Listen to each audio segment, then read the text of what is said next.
Okay, students, in this video, we will see the solution of question number 63. Uh, in this question, Lalit is a new partner. Okay, he is coming for 1/4 share. So the remaining portion is 3 by 4. Okay, and this 3 by 4 will be shared between Akash and Pradeep as per their old profit sharing ratio. Like in question number 61 and 62, we saw there were different cases, isn't it? And at that point of time, we had subtracted from the old partners ratio, but we are directly multiplying whatever is the remaining portion. Okay, you can refer 61 and 62 for the calculation of new ratio. Okay, so there can be different cases. We calculate sacrificing ratio. You already know this. Now let us move on to the calculation of this revaluation account. But before that, I want to tell you that you have to refer various questions, okay, like question number 53, 58, 60 for calculation of goodwill, IFR, okay, because different questions are there, and there are seven type of questions in case of admission of partner, okay. I will make a short video. What type of questions are there? Okay. Now let us move on to revaluation account. Now you can see that buildings are now worth rupees 1,21,000. So previously the building was 90,000. Now the new value is how much? 1,21,000. So the amount of building is increasing by 31,000 rupees. So asset is increasing. We put in the credit side. Machinery and furniture are valued at 20% depreciation. So amount of machinery and furniture will be depreciated by 20%. So 16,000 and 2,600 for machinery and furniture. Okay. Now the market value of investment is 14,000. Okay. Now see this point very carefully, because this is a problem area. And I must tell you that the authors here, Monilal Das and Chandrima Banerjee, the faculty of St. Xavier's, Kolkata, what they have done is they have followed the historical cost concept. Okay, because we can see here, no, we can observe here what they are doing as they are providing the solution to us. They have no regard to the law of conservatism or principle of prudence. They have followed historical cost concept, so let it be. It is also a very simple method, okay, but you can follow the other method also, okay. And at that point of time your total of balance sheet will vary, okay. So let us see what method they have. Like we are proceeding further, okay. You follow whatever the method you want to follow, okay. Like here I have mentioned that for 58 and 60 you can refer to the IFR adjustment. In those questions I have explained you as per our law of conservatism, isn't it? So in this question number 63, we are following the historical cost concept as our authors they are following, because I don't want to bring more difference in the answer. That's why. Okay, but let me tell you one thing, that your balance sheet should uh, vary in these two methods. Anyway, now the book value of investment was 20,000. Okay, and the market value is 14,000. Uh, so you can see here the book value was 20,000 and market value is 14,000. So this market value is a new price of the investment, okay. So here the value is decreasing, okay. Now there is a decrease in value of investment by 6,000, okay. And for this purpose, okay, we create IFR, okay. So IFR will absorb this amount, 6,000, okay. Now let us see here that the IFR, the current IFR is 4,000, okay, and the decrease in value is 6,000. So the reserve is less than the actual decrease in value of investment. Okay, so out of 6,000, only 4,000 can be covered or absorbed by the investment fluctuation reserve, and the remaining 2,000 cannot be covered or absorbed. Okay, so we needed actually, in order to absorb this decrease in value, we needed actually 6,000.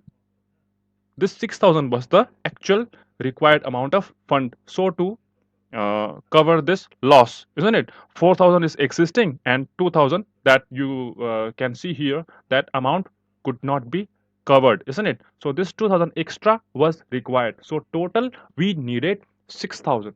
Okay. So as you can see here, this amount that could not be covered here, this 2,000 will be now debited to the revaluation account. Oh, sorry, there's a mistake here. Please write here to investment fluctuation reserve. Okay, write to IFR. It is not investment, but investment fluctuation reserve. Okay, so we write 2,000. So from where this 2,000 is coming? This 2,000 is coming from here. Okay, because the amount of IFR is less than the decrease in value of investment. Okay, if it was reversed, for example, if the decrease in value was 4,000 and the IFR was 6,000, then there was no problem here. Okay, and at that point of time, your investment fluctuation reserve will not appear in the debit side, but it will appear in the credit side. Okay, but since the amount of reserve is less than the actual decrease in value, so this is the reason why it will appear in the debit column, because this 2,000 is actually the decrease in the value of investment, isn't it? So the total loss is 6,000. So out of this 6,000, 4,000 will be covered by IFR. Extra, this remaining 2,000 will be subtracted, isn't it? So for this, it will come in the debit column of revaluation account. Okay, now stock in trade is valued at 55,000. The previous value, or the old value of stock in trade, is how much? 45,000. Now the new value is 55,000. So there is an increment of 10,000. Okay, and office equipment was not recorded. You check the point number C here. Okay, there was an unrecorded asset, that is office equipment, of rupees 2,600. So previously it was not written, which means the value of office equipment was 0 before. Okay, now it is 2,600. So the amount is increasing by 2,600. That is why it will appear in the credit side. Okay, any unrecorded asset will appear in the credit side of revaluation account, and any unrecorded liability will appear in the debit column of revaluation account. Just remember this. Okay, again I'm repeating, any unrecorded asset will come in the credit side of revaluation account, and any unrecorded liability will appear in the debit column of revaluation account. You can see here in point number B that expenses of revaluation amount to rupees 2,000. Okay, and there is no information regarding the adjustment for the same. Okay, so at this point of time, we will assume that the expense was met by the firm. Okay, so we have to put our bank account in the debit column of revaluation account. Okay, that is why bank account is appearing in the debit column of revaluation account. Okay, 2,000. Okay, now here see, look at the point number B one more time. Expenses of revaluation account amount to rupees 2,000. Okay, if nothing is mentioned here, okay, who paid this amount? Okay, then we will assume that it is paid by the firm. Okay, but sometimes in question it may be mentioned that expenses of revaluation account revaluation amount was paid by some partner. Let us say if it was by Akash or if it was by Pradeep, then the same will appear in the partner's capital account. Okay, instead of revaluation account, it will appear in the partner's capital account. Okay, but nothing is mentioned here, so we will assume that it is by the it is paid by the firm. So we keep this revaluation account, I mean the expense, in the debit column under bank account. Okay, so there is a profit of 21,000. Okay, this profit of 21,000 will be shared between Akash and Pradeep as per their old profit sharing ratio, that is 2:1. Okay. Remember always that profit or loss on revaluation is shared between the old partners in the old profit sharing ratio. Okay. Now let us move on to partners capital account. We get this balance BD from the balance sheet. Okay. We write by bank. Okay. We just write by bank and dash dash. Okay. And this will be a blank here. Okay. We will write this amount afterwards because look at point number D here. Lalit contributes 25% of the combined capital of Akash and Pradeep. Okay. So we have to calculate this amount. Okay. We will see it afterwards. So Lalit is bringing 3,000 as his share of goodwill. Okay, this share of goodwill, 3,000, I mean the PFG or premium for goodwill, will be shared between Akash and Pradeep as per their sacrificing ratio. Okay, right? By premium for goodwill, amount will be 2,000 and 1,000. And general reserve, you can see here in the liabilities column of your balance sheet. General reserve is 30,000. This 30,000 will be shared between Akash and Pradeep as per the old profit sharing ratio. Okay, and there was a profit of revaluation. Okay, so this will be shared as per the old ratio again.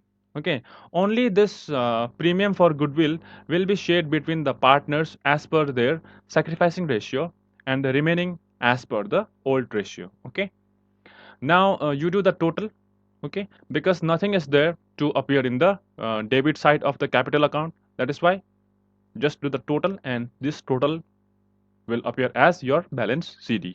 Okay, no plus or minus here. Now this total 1,36,000 plus 1,08,000, total will be 2,44,000. You can see here total adjusted capital of Akash and Pradeep is 2,44,000. Okay, of this 2,44,000, Lalit will bring 25% of it. Okay, so it will be 61,000. Now we come to know that how much Lalit is supposed to bring in as his share of capital, isn't it? So now we write this amount, 61,000, which is highlighted with yellow here. This 61,000 Lalit will bring as his share of capital. So after calculating this amount, after calculating this 61,000, okay, we can write this amount 61,000.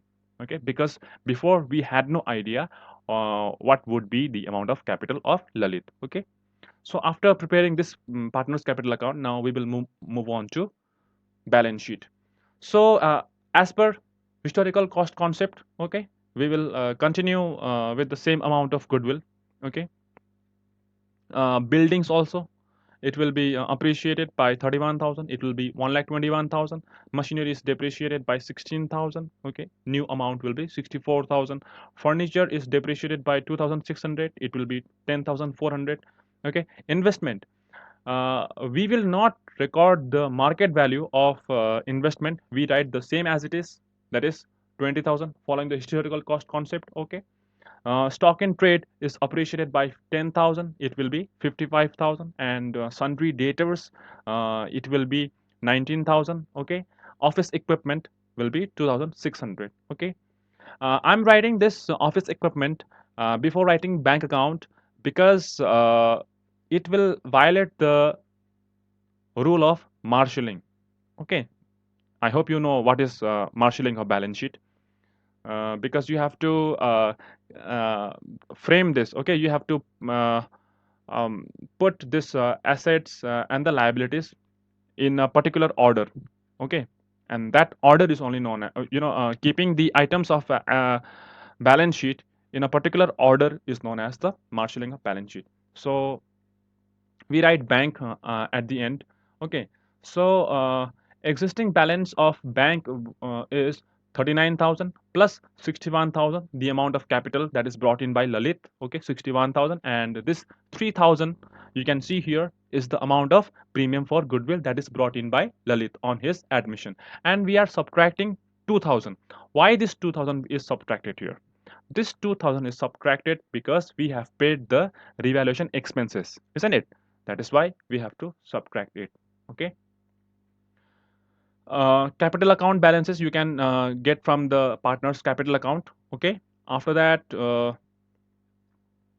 general reserve will not appear because we have already shared between the partners. Okay, so it will not come. After that, IFR will come. Okay, it will be 6,000. I have written here. Okay, IFR. There's no issue. It will not violate the rule of marshalling. Okay, so you can write anywhere in the order. If you want to know what is marshalling, you can ask me. Okay, I can teach you. Anyway, so investment fluctuation reserve will be 6,000. All right, sundry creditors 53,000. Okay, and after that, loan from bank 40,000. Okay, and outstanding expenses. As you can see here in question number 62 also, that there was loan from bank or bank loan, and there was no information, so we didn't do anything with the loan from bank because we have the balance in the bank here. Okay, 1,01,000, so we can easily pay off this loan of bank, but we are not paying and there is no information regarding such, so do not do anything here. Okay, so your total of balance sheet will be 4,08,000. Okay, but if you revalue the investment to be 14,000, okay, you can write investment 14,000 here. There is no issue. Okay, you can write the investment 14,000 here.